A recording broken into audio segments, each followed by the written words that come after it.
தோழர்களே,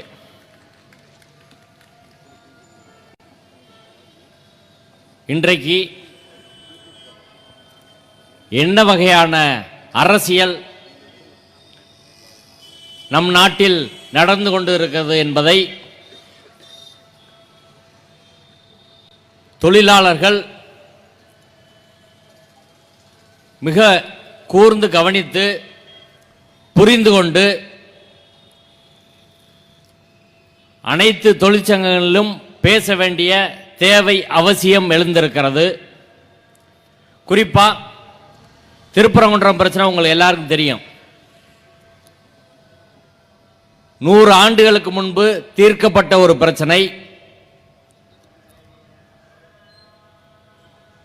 நடைமுறையில் திருப்பரங்குன்றம் மக்களிடையே இல்லாத ஒரு பிரச்சனை, கற்பனையாக திட்டமிட்டு உருவாக்கப்பட்டு கடந்த ஓராண்டாக மதுரையின் அமைதி சீர்குலைக்கப்பட்டு கடந்த 1 மாத காலமாக தமிழ்நாடு முழுக்க திருப்பரங்குன்றம் விவாத பொருளாகியிருக்கிறது. இப்போ திருப்பரங்குன்றம் தர்கா பக்கத்தில் கார்த்திகை தீபம் மலையில் 2வது இடத்தில் ஏற்றிவிட்டால், இப்போ அவங்க சொல்றபடியே ஏற்றிட்டோன்னு வைங்க,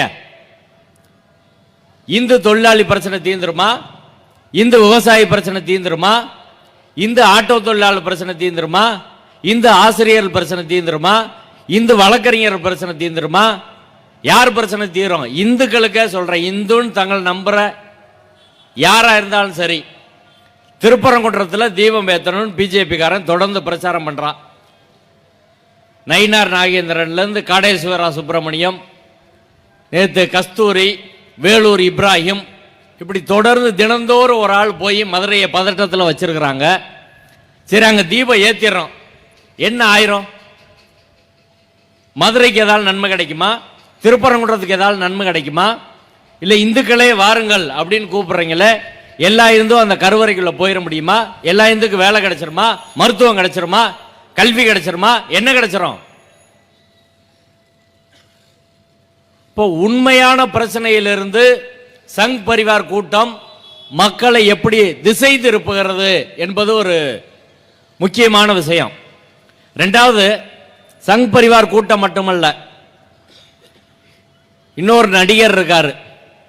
அவர் எப்பயாவது 1 மாதத்துக்கு ஒரு தடவை ஷூட்டிங் போல ஏதாவது ஒரு ஊரை, கரூர், நாமக்கல், மாமல்லபுரம், இல்லை பனையூர், எங்கேயாலும் இப்படி ஒரு இடத்த தேர்வு பண்ணுவார். தேர்வு பண்ணி ஒரு வாரம் ட்ரைனிங் எடுப்பார்னு நினைக்கிறேன். 1 வாரம் எழுதி கொடுத்தத நல்லா ட்ரைனிங் எடுத்துட்டு இங்கே வந்து மீடியா முன்னாடி நின்று வசனம் பேசுவார்.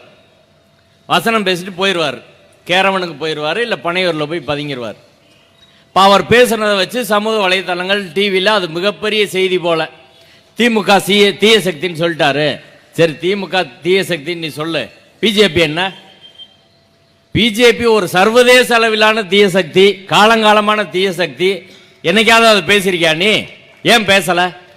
ஒருவர் பேசுவது மட்டும் அரசியல் அல்ல, எதை அவர்கள் திட்டமிட்டு தவிர்க்கிறார்கள் என்பதும் அரசியல். அந்த நடிகர் அதை செய்கிறார், அதை ஊடகங்கள் ஒளிபரப்பி அது ஒரு பெரிய பிரச்சனை. அரசியலுக்கும் விஜய்க்கு என்ன சம்பந்தம்? இந்த நாட்டு மக்கள் பிரச்சனைக்கு விஜய்க்கு என்ன சம்பந்தம்? ஏதாவது ஒரு பிரச்சனை பத்தி இடஒதுக்கீடு விஜய் நிலைப்பாடு சொல்ல முடியுமா? 10% இடஒதுக்கீடு, 69% இடஒதுக்கீடு விஜய்க்கு ஏதாவது தெரியுமா? என்ன நடக்குதுன்னு தெரியுமா? தொழிலாளி வர்க்கத்துக்கு இப்ப 4 கோடா கொண்டு வந்துட்டான், என்ன பிரச்சனை உனக்கு தெரியுமா? வக்ஃபு சட்டம் தரமா விஜய்க்கு ஏதாவது தெரியுமா? எந்த பிரச்சனை தெரியும்? ஒரு பத்திரிகையாளரை சந்திச்சு நீ கேள்விக்கு பதில் சொல்லிடுவே நீ? எந்த தகுதியும் தரமும் இல்லாத ஒருத்தன் அரசியலுக்கு வந்து நானும் சிஎம் ஆவேன் அப்படின்னா அதுக்கு ஒரு கூட்டம் போகிறது. அதை மீடியாக்காரன் புதிய தலைமையிலேருந்து பாலிமர் நியூஸ் 24/7 சேனல்லேருந்து விடாமல் லைவாக ஒளிபரப்பி மக்கள் மத்தியில் என்ன பிரச்சனை பேச முடியுமோ அதை தவிர்த்துட்டு இதை விவாதமாக்குறான். இதான் சோசியல் மீடியாவில் ட்ரெயினில் பஸ்ஸில் போகிற இடத்துல எல்லாரும் இதை கேட்டுக்கிட்டு இருக்கான். இன்னொரு ஆள் இருக்கான், வரலாறு தமிழ்நாட்டு வரலாறு, நீங்கள் இந்தியா வரலாறு எடுத்து பார்த்தா வரலாற்றில் மொத்தத்தில் தமிழ் இனம் வீழ்ந்துச்சுன்னா துரோகத்தினால்தான் விழுந்திருக்கு. துரோகம் என்பது மிகப்பெரிய பங்காற்றி இருக்கு.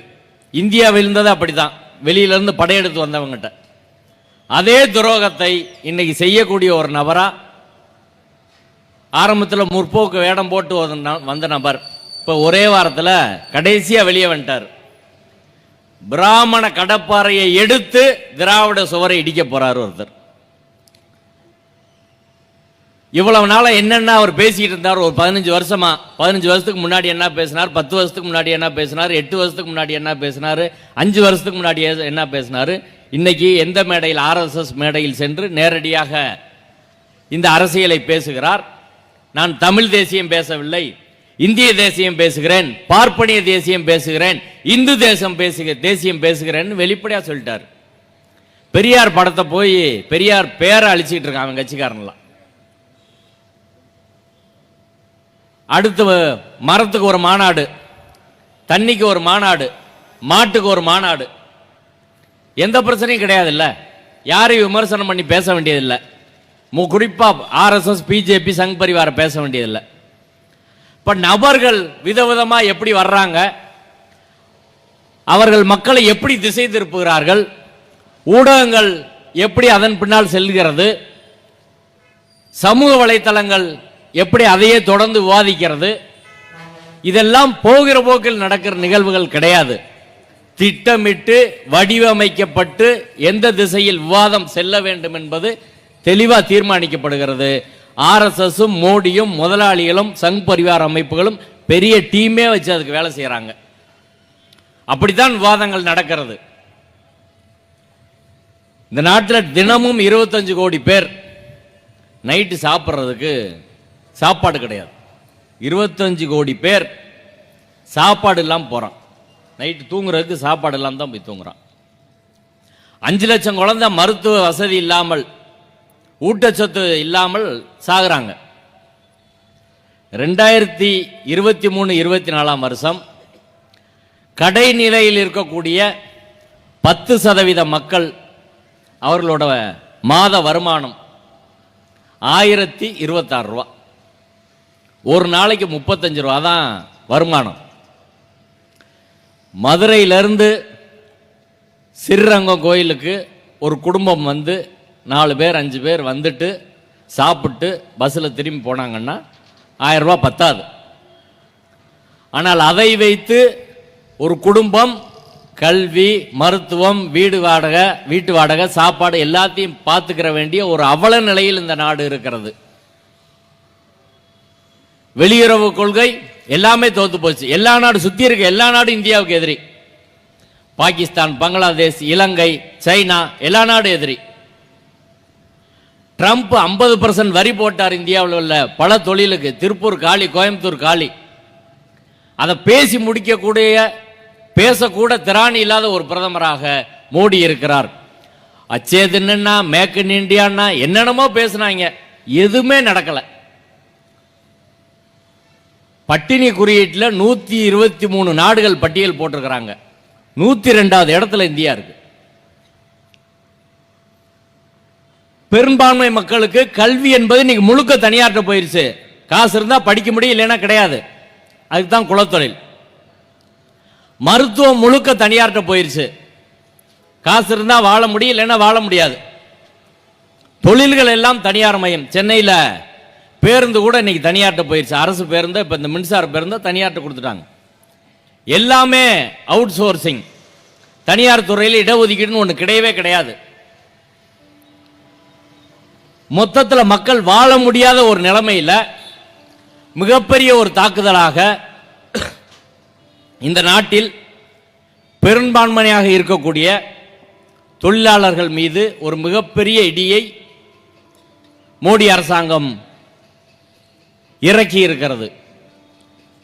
4 தொழிலாளர் தொகுப்பு அப்படின்றது வேற ஒன்றும் கிடையாது. எளிதா சொன்னா, ஒரு தொழிலாளி என்பவன் இனிமேல் அகதியை விட மோசமான நிலையில் வைக்கப்படுவான். அவ்வளவுதான். அகதி கூட கிடையாது. இந்தியாவில் இருக்காங்கல்ல ஈழத்தமிழர்கள், அவர்கள் எல்லாரும் அகதின்னு நம்ம சொல்றோம். சட்டப்படி அவர்கள் அகதிகள் கிடையாது. அகதி என்றால் அவருக்கு வீடு கொடுக்கணும், வேலை கொடுக்கணும், இதெல்லாம் சட்டப்படி இருக்கு, ஐநா சபை அங்கீகரிச்சிருக்கு. ஆனால் இவர்களுக்கு அகதி நிலை கூட வழங்கப்படவில்லை. இவர்கள் எல்லாம் சட்டவிரோத குடியேறிகள். பர்மாவிலிருந்து, பங்களாதேஷிலிருந்து, ரோஹிங்கியா முஸ்லீம்லேருந்து நிறைய பேர் வந்து சென்னையில் பல இடத்துல இருக்கிறாங்க. இவர்கள் எல்லாம் சட்டவிரோத குடியேறிகள். இவர்களுக்கு எந்த உரிமையும் கிடையாது. ஏதாவது ஒரு இடத்துல வேலை பார்த்து சாப்பிட்டு ஒரு விலங்கை போல வாழ்ந்துட்டு செத்து போகலாம். அதை தாண்டி எந்த உரிமையும் கிடையாது. அது போன்ற ஒரு நிலையைத்தான் தொழிலாளி என்ற வர்க்கத்திற்கு மோடி அரசாங்கம் உருவாக்கி இருக்கிறது. இது இந்த 4 சட்டத்தில் மட்டும் வரல.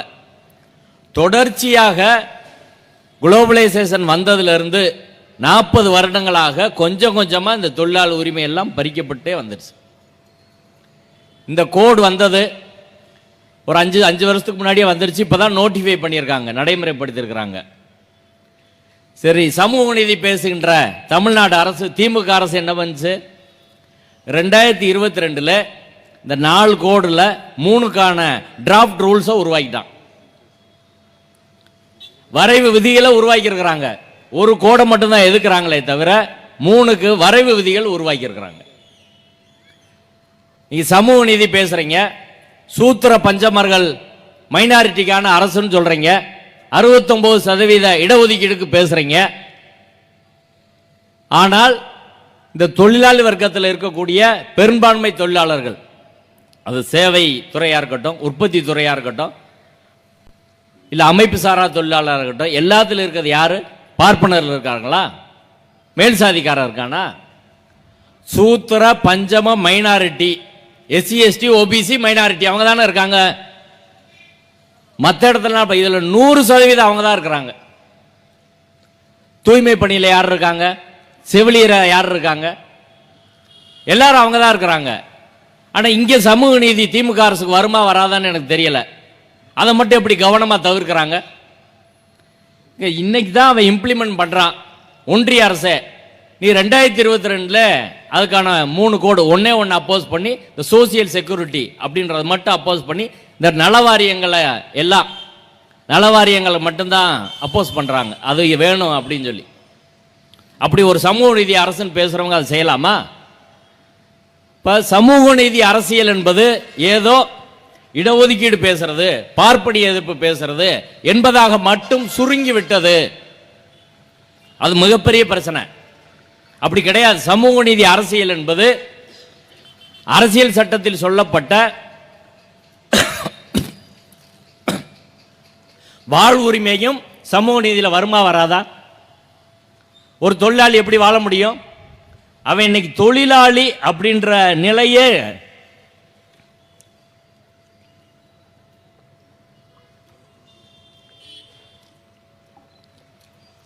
தொழிலாளி என்ற நிலை தகர்க்கப்பட்டிருக்கிறது. ஒரு நாடுன்னு இருந்தா ஒரு அரசியல் சட்டம் இருக்கணும். அந்த அரசியல் சட்டத்தின் கீழ் குடிமக்கள் இருக்கணும். அந்த குடிமக்களுக்கு பேச்சுரிமை, எழுத்துரிமை, கருத்துரிமை, வாக்குரிமை, வாழ்வுரிமை, மத வழிபாட்டு உரிமை, சுரண்டலுக்கு எதிரான உரிமை, எதேச்சரிய கைதுக்கு எதிரான உரிமை, இப்படி எல்லா உரிமையும் கொடுத்து இருந்தா தான் அவன் சிட்டிசன், அது நாடு அப்படி சொல்ல முடியும். இந்த எந்த உரிமையும் இல்லை, கான்ஸ்டியூஷன் இல்லை, அந்த ஒரு சிட்டிசன் ஒரு குடிமகனுக்கு எந்த உரிமையும் இல்லைன்னு வைங்க, அதை நாடுன்னு சொல்ல முடியுமா? இப்போ தொழிலாளர்கள் இருக்கிறாங்க, அவங்களுக்கு எந்த உரிமையும் இல்லை அப்படின்னா அவர் தொழிலாளர்னு எப்படி சொல்ல முடியும்? 8 மணி நேரம் வேலை கிடையாது, ஸ்ட்ரைக் பண்ண கன்சிலேஷன் நடக்கிற போது ஸ்ட்ரைக்குக்கான உரிமை கிடையாது, சம்பளம் குறைந்தபட்ச ஊதியம் என்பதற்கு எந்த உத்தரவாதம் கிடையாது. இப்படி ஏற்கனவே பேசின தொடரில் அதை வரிசையா தொகுப்பா சொல்லியிருக்கிறாங்க. ஏராளமான பிரச்சனை இருக்கு. அதுல ஒரு குறிப்பிட்ட நேரம், குறிப்பிட்ட கால வரையறான தொழில் அப்படின்னு எப்ப வேணாலும் சேர்க்கலாம், எப்ப வேணாலும் தூக்கலாம். ஒரு தொழிற்சங்கம் தொடங்கணும் அப்படின்னா 10% அந்த தொழிற்சாலையில் 10% அல்லது 100 பேராவது இருக்கணும். அது தொழிற்சங்கத்தை ரெகனைஸ் பண்ணணும் அப்படின்னா அந்த தொழிற்சாலையில் இருக்கக்கூடிய 50% தொழில் 51% இருந்தால் தான் ரெகனைஸ் பண்ணுவோம். இப்போ லேபர் கோர்ட்டுக்கான உரிமை கிடையாது. ஸ்ட்ரைக்குக்கு 60 நாள் நோட்டீஸா 14 நாள் நோட்டீஸான்னு குழப்பம். பிஎஃப் 12லேருந்து 10% குறைச்சிட்டான்.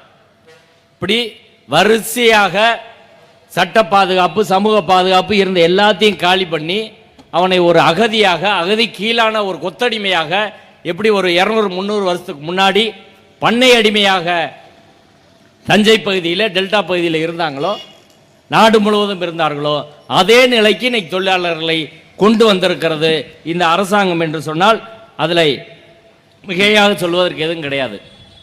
குறிப்பா ஒரு தொழில் நிறுவனம், அதில் ஒரு முதலாளி இருப்பார், ஒரு தொழிலாளி இருப்பார். இவங்க 2 பேருக்கான பிரச்சனையில் தீர்ப்பதற்கு ஒரு சட்டம் இருக்கும், இங்கே ஒரு அரசாங்கம் இருக்கும், ஒரு லேபர் கோர்ட் இருக்கும், லேபர் கமிஷனர் இருப்பார். இந்த எந்த ரோலும் கிடையாது. இப்போ நீங்கள் ஒரு ஜொமாட்டோவில் வேலை பார்க்குற ஒரு தொழிலாளி எடுத்துக்கோங்க, அவருக்கு முதலாளி யாருன்னு சொல்லுங்க. இது மாதிரி நூற்றுக்கணக்கான தொழில்கள் இருக்கு, யாருக்கும் முதலாளி நேரடியாக தெரியாது. ஒரு தொழிற்சாலைக்கு போனாலும் கூட ஒரு கான்ட்ராக்ட் லேபருக்கு, அந்த கான்ட்ராக்ட் லேபருக்கு முதலாளி யாருன்னு தெரியாது.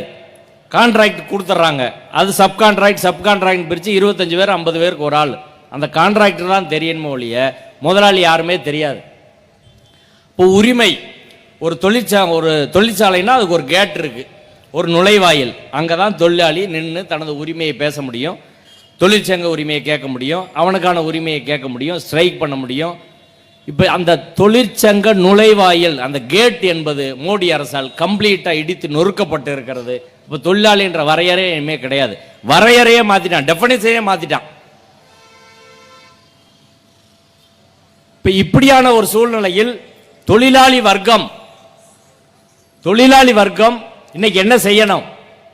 தொழிலாளி வர்க்கத்துக்கு வெறுமனே தொழிற்சங்க உரிமை அல்லது சம்பள உரிமை, வாழ்வு உரிமை, இதை மட்டும் தான் கேட்கணுமா? அதை தாண்டி அரசியல் கடமை இருக்கிறதா அப்படின்றதா முக்கியம். இன்னைக்கு இதை திசை திருப்பரங்குன்றம் பிரச்சனை, சீமான் ஒரு பிரச்சனை, விஜய் ஒரு பிரச்சனை, இதையெல்லாம் முறியடிக்காமல் தொழிலாளி பிரச்சனை எப்படி தீரும்? இப்ப தொழிலாளர்கள் அரசியலுக்கு நம்மளுக்கு சம்பந்தம் இல்லை, தினந்தோறும் அரசியல் நடக்கிற பிரச்சனைக்கு நம்மளுக்கு சம்பந்தம் இல்லை என்று தொழிலாளர்கள் நினைத்தால் யாராலும் நம்மளை காப்பாற்ற முடியாது. இன்னைக்கு அரசு ஊழியர்கள் இருக்கிறாங்க, ஆசிரியர்கள் இருக்காங்க, பேராசிரியர்கள் இருக்காங்க, வங்கி ஊழியர்கள் இருக்காங்க, இவங்கெல்லாம் போராட்டம் நடத்துறாங்க. செவிலியர்கள் எல்லாரும் போராட்டம் நடத்துறாங்க, தொடர்ந்து பல்வேறு போராட்டங்கள் நடத்துறாங்க. அவர்கள் உரிமை சார்ந்து போராட்டம் நடத்துறாங்க. அதை தாண்டி பொது பிரச்சனைக்கு வர்றாங்களா? ஆசிரியர்கள் என்னைக்காலும் பொது பிரச்சனைக்கு போராடுறாங்களா? அரசு ஊழியர்கள் என்னைக்காலும் பொது பிரச்சனைக்கு போராடுறாங்களா? சங்கங்கள், தொழிற்சங்கங்களை பொறுத்தவரை கம்யூனிஸ்ட் கட்சிகள் சார்ந்த தொழிற்சங்கங்கள் தான் பொது பிரச்சனைக்கு கொஞ்சம் தொழிலாளியை கூட்டு வர்றாங்க, அவ்வளவுதான். மற்றபடி ஒரு தொழிலாளியின் வரலாற்றில் தொழிலாளியோட ரோல் என்ன என்று மார்க்சும், ஏங்கல்ஸும், லெனினும், ஸ்டாலினும் வரையறுத்த வரையறை ஒரு சமூகத்தை முன்னோக்கி இழுத்து செல்லக்கூடிய ஒரு முற்போக்கான வர்க்கம் என்ற வரையறை, இதெல்லாம் இன்னைக்கு தகர்ந்து வேற மாதிரி வாழவே முடியாது, வாழ்ந்தா போதும், ஏதோ சம்பளம் வாங்கி வாழ்ந்தா போதும், பொழைச்சா போதும் என்ற நிலையிலே தொழிலாளி வர்க்கம் போயிருக்கு. இந்த நிலையை மாற்றி தொழிலாளி வர்க்கம் ஒரு அரசியல் தெளிவோடு இந்த சமூகத்தை மாற்ற வேண்டிய பொறுப்பும் அரசியல் கடமையும் தொழிலாளி வர்க்கத்துக்கு இருக்கிறது என்ற நிலையில் வீதிக்கு வந்தால்தான், எல்லா பிரச்சனையிலும் தலையிட்டா தான் இவருக்கெல்லாம் முடிவு கட்ட முடியும். ஏன்னா பெரும்பான்மை இன்னைக்கு சர்வீஸ் செக்டார்ல கிட்டத்தட்ட 32% இருக்கிறாங்க, உற்பத்தி துறையில் 26%, கிட்டத்தட்ட மக்கள் தொகையில் சரிபாதியாக ஒரு 70 கோடி பேர் தொழிலாளர்கள் தான் இருக்கிறாங்க. இந்த 70 கோடி போர்ஸும் சூத்திர பஞ்சம மைனாரிட்டி, SC ST OBC தான். அந்த பக்கம் இந்துத்துவத்தின் தாக்குதலுக்கு, சங் பரிவார் தாக்குதலுக்கு ஆளாகக்கூடிய கூட்டமும் இதான். இன்னொரு பக்கம் முதலாளிகளோட கூட்டு வச்சு மோடி, அமித்ஷா வகையரா தாக்குறது இவர்களைத்தான்.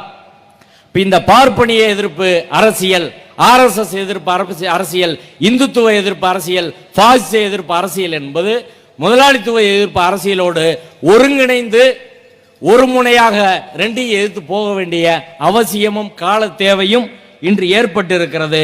அதுல முக்கியமா தொழிலாளி வர்க்கம் எதிர்கொள்ள வேண்டிய ஒரு முக்கியமான பிரச்சனை அவுட் சோர்சிங் தான். ஒரு தொழிலாளி என்ற வரையறையை வீழ்த்தக்கூடிய அவுட் சோர்சிங்க நீண்ட காலமாக நாம் பெரிய அளவில் ஆரம்பத்திலே நம்ம போராடாமல் விட்டுட்டோம். அந்த அவுட் சோர்சிங் இன்னைக்கு தொழிலாளி வர்க்கத்தையே காலி பண்ணிருச்சு. அந்த அவுட் சோர்சிங்கை தான் தீவிரமாக எதிர்க்க வேண்டிய இருக்கிறது. இந்திய அரசியல் சட்டம் மதச்சார்பற்ற ஜனநாயக சோசலிச குடியரசு. சோசலிச குடியரசுனா என்ன? இந்த நாட்டின் பெரும்பான்மை தொழில் யார்கிட்ட இருக்கணும்? அரசுகிட்ட தானே இருக்கணும். அதுக்கு நேர் எதிரான திசையில் எல்லாமே தனியார், அம்பானி, அதான் பல பேர்கிட்ட போகுது. ஆனால் அரசியல் சட்டம் சொல்கிறது இந்தியா ஒரு ஜனநாயக சோசலிச குடியரசாக மாறுவதுதான் அரசியல் சட்டத்தின் நோக்கம்னு. அரசியல் சட்டத்தின் நோக்கத்திற்காக இந்த நாட்டின் எந்த அரசும் செயல்படவில்லை. அதை எந்த உச்ச நீதிமன்றம் கேட்கல, எந்த உயர் நீதிமன்றம் கேட்கல, அந்த நீதிபதிகள் நியமனத்தை நம்மளும் கேட்கல. இப்போ இந்த திருப்பரங்குன்றம் பிரச்சனை போயிட்டு இருக்கு, லேபர் கோட் இருக்கு, இன்னொரு பக்கம் எஸ்ஐஆர் இருக்கு. இப்படி எல்லாம் இருக்கிற போது சத்தமே இல்லாமல் ஒரு வேலை நடந்திருக்கிறது. சென்னை உயர் நீதிமன்றத்தில் 20 நீதிபதிகள் பேரை பரிந்துரை பண்ணியிருக்கிறாங்க உயர் நீதிமன்ற நீதிபதிகளாக. அந்த 20 பேரில் பெரும்பான்மையான சேர்ந்தவர்கள் RSS, பிஜேபி, சங் பரிவாரை சேர்ந்தவர்கள். நேரடியாக அந்த அமைப்பில் இருக்கிறவங்களே கொடுக்குறாங்க. இப்போ ஒரு சாமிநாதனே நான் சமாளிக்க முடியலை. 50 பேர் சாமிநாதனை உட்காந்தா என்ன ஆகுன்னு சொல்லுங்க. இப்போ இதில் யார் பேசுறது? எந்த கட்சியும் அதை பேசுவதில்லை. நிறைய பேருக்கு இந்த விஷயமே தெரியறதில்ல. அப்போ எல்லா இடத்துலையும் அவங்க உட்காந்துக்கிறாங்க. நாளைக்கு ஒரு ஸ்ட்ரைக் பண்ணால் கூட கோர்ட்டுக்கு போனால் அவங்க தான் உட்காந்துருப்பாங்க. அவங்க மனநிலை என்னவா இருக்கும் பாருங்க. கோர்ட்டு சொல்லிருச்சுன்னு சொல்லுவான். தொழிலாளி போராட்டம் இருந்தால் பாரு, இல்லைன்னா போ, கிளம்பு. சாம்சங் பிரச்சனையில் கோர்ட் என்ன பண்ணுச்சு நம்ம பார்த்தோம்ல. ஒவ்வொரு பிரச்சனையிலும் கோர்ட் என்ன செய்யுது நம்ம பார்த்துக்கிட்டே தான் இருக்கோம். இப்போ குறைஞ்சபட்சம் தமிழகத்திலாவது நான் ஒரு வலிமையான கோரிக்கையை திராவிட முன்னேற்ற கழக அரசுக்கு எழுப்ப வேண்டும். இந்த 4 தொழிலாளர் தொகுப்பு சட்டங்களை தமிழ்நாடு அரசு நிராகரிக்க வேண்டும். கேரள அரசு இம்ப்ளிமெண்ட் பண்ண மாட்டேன்னு சொல்லியிருக்காங்கல்ல. தமிழ்நாடு அரசு என்ன சொன்ன? 10% இடஒதுக்கீடு வருகிற போது தமிழ்நாட்டில் நாங்கள் 10% மேல் சாதிக்கான இடஒதுக்கீட்டை, உயர் சாதிக்கான இடஒதுக்கீட்டை நாங்கள் அமுல்படுத்த மாட்டோம். இன்னைக்கு வரை அமுல்படுத்தாமல் வச்சிருக்க இல்லை. அது சமூக நீதி அரசியல்னா, இங்கு சூத்திர பஞ்சம தொழிலாளர்களை பாதிக்கக்கூடிய அதே சமூக நீதி அரசியலின்படி இந்த லேபர் கோடை மட்டும் நீ எப்படி இம்ப்ளிமெண்ட் பண்ணுவ? அது பண்ணக்கூடாதுல்ல. இப்போ தமிழ்நாடு குறைந்தபட்சம் தமிழ்நாட்டில் எங்களுக்கு தனியாக பல சட்டங்கள் நாங்கள் வைத்திருக்கிறோம். எங்கள் சட்டத்தின்படி நாங்கள் செயல்படுறோம். இந்த கோடை நாங்கள் இம்ப்ளிமெண்ட் பண்ண மாட்டோம் என்று தமிழ்நாடு அரசு முடிவெடுத்து அறிவிக்க வேண்டும். இந்த தேர்தல் நேரத்தில் அது ஒரு மிகப்பெரிய பிரச்சனையாக நாம் மாற்றி இவர்கள் தேர்தல் நேரத்திலேயாவது அறிவிக்க வைக்கிறத நோக்கி போனோம். இவர் 2022 டிராஃப்ட் ரூல்ஸ் கொண்டு வந்திருக்கிறாங்க. எப்படி இவங்க தூய்மை பணியாளர் பிரச்சனை, செவிலியர் பிரச்சனை எல்லாம் செயல்படுறாங்கன்னு நம்ம பார்த்துட்டோம். மிகப்பெரிய ஒரு எதிர்ப்பு வந்தால் தான் தமிழ்நாடு அரசு பின்வாங்கும். 8 மணி நேரம் வேலைக்கு எப்படி பின்வாங்கினாங்க நம்ம பார்த்தோம். 8 மணி நேரம் வேலையை 12 மணி நேரம் ஆக்குற போது ஒரு பெரிய போராட்டம் நடந்துச்சு, பின்வாங்கினாங்க. அது போன்ற ஒரு நிலையை நாம் உருவாக்க வேண்டும். அப்படி உருவாக்கினா தான், இல்லைன்னா தேசிய கல்விக் கொள்கை மறைமுகமாக அமலான மாதிரி இதுவும் அமலாகி போய்விடும். எனவே இந்த மாநாட்டின் வாயிலாக சமூக நீதி பேசும் திராவிட முன்னேற்ற கழக அரசுக்கு நாம் வைக்கும் கோரிக்கை, தமிழ்நாடு அரசு இதை நிராகரிக்க வேண்டும். சென்ட்ரல் ஆக்ட், ஸ்டேட் ஆக்ட்னு சொல்லுவான். ஸ்டேட் ஆக்ட் சில உரிமைகள் இருக்கு. சென்ட்ரல் ஆக்ட் முரண்பாடு வந்தால் யாராவது கோர்ட்டுக்கு போட்டோம். கோர்ட்டு சொல்ற வரையும் எந்த சட்டம் செல்லுன்றது இது நடைமுறையில் இருக்கட்டும். அது சுப்ரீம் கோர்ட்டில் முடிவாகிறதுக்கு ஒரு 10 வருஷம் ஆகும். அதுவரை நாங்கள் இதை நடைமுறைப்படுத்த மாட்டோம் என்ற நிலைப்பாட்டை தமிழக அரசு எடுக்க வேண்டும். அதை நோக்கி தொழிலாளி வர்க்கம் ஒருங்கிணைந்து இன்னைக்கு கூட்டணி கட்சிகள் எல்லாம் இருக்கிறார்கள். எல்லோரும் சேர்ந்து இந்த கோரிக்கையை வைக்க வேண்டும். அதோடு இன்னைக்கு உள்ள மதவெறி அரசியலை, சாதி வெறுப்பு அரசியலை வீழ்த்தாமல் தொழிலாளி வர்க்கத்துக்கு விடிவு கிடையாது. அந்த பிரச்சனை இந்த பிரச்சனை வேற வேற பிரச்சனை இல்ல, ரெண்டும் ஒரே பிரச்சனை தான். நம்ம பிரச்சனையை மழுங்கடிக்கிறதுக்கு தான் இந்த பிரச்சனையை கொண்டு வந்து திருப்பரங்குன்றமோ வேற பிரச்சனையை அவங்க நிறுத்துறாங்க. எனவே தொழிலாளி வர்க்கம் ஒரு தனக்கு அரசியல் கடமை இருக்கிறது என்பதை உணர்ந்து பார்ப்பன பாசிசத்தை வீழ்க்கும் போராட்டத்தில் முன்னிற்க வேண்டும். அதே போல சமூக நீதி அரசியல் பேசுவோர் முதலாளித்துவ எதிர்ப்பு அரசியலை முன்னிறுத்த வேண்டும். ஏனென்றால் நீங்க இந்திய அரசியல் சட்டத்தை ஏத்துக்கிட்டு இருக்கிறீங்க. இந்திய அரசியல் சட்டம் என்ன சொல்லுதோ அதை செய்யுங்க. மார்க்சியத்தை லெனினியத்தை ஏத்துக்கிறோம் நாங்க சொல்லல. இந்திய அரசியல் சட்டம் என்ன சொல்லுது? இது ஜனநாயக சோசலிச குடியரசாக நம்ம நாட்டை மாற்றம்னு சொல்லுது. ஆனா நீங்க வரிசையா எல்லாருக்கும் பிரைவேட் கொடுத்தா அரசியல் சட்டத்துக்கு விரோதமாக நீங்க செயல்படுகிறீர்கள். அரசியல் சட்டத்தில் உள்ள சமூக நீதியை மோடி அரசு செயல்படுத்தலன்னு சொன்னா திமுக அரசு அரசியல் சட்டத்தில் உள்ள சோசலிசத்தை நீங்க ஏன் செயல்படுத்தலை என்ற கேள்வி எழுப்பும் உரிமை எல்லோருக்கும்